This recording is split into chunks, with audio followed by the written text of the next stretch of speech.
We've got one more challenge in sorted and reversed.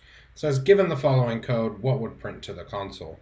We have a list, and then in that list we are printing a list of the reversed list.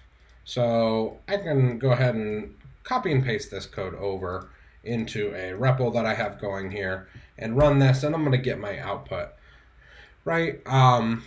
And it's important to talk about a couple of things that are going on here, right? First, I guess we'll just copy over this answer, go ahead and put it into learn and see that we do get the correct answer, right?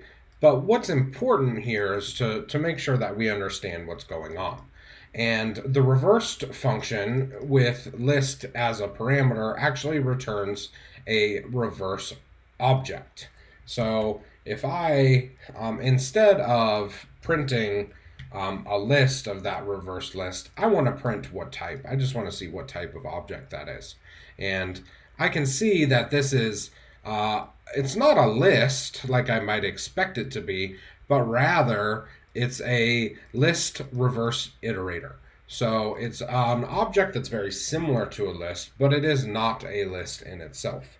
So right now it makes sense why we're using this list function to make sure that whatever is printed is indeed a list and not the list reversed iterator object. If I run this, right, I've used the list function, I've changed that reversed iterator object into a list, and now that I've done that, when I print without this type function, it will give me my output in a list. And just for curiosity's sake, let's take a look. I'm guessing this is probably going to look either very similar or identical, just to use the list reverse iterator object in a print statement, right? But I am incorrect, right? It actually tells us that this is a list reverse iterator object at some memory location. So it is really important that we do convert that reverse iterator object into a list before we print it, so we actually get the output that we're after.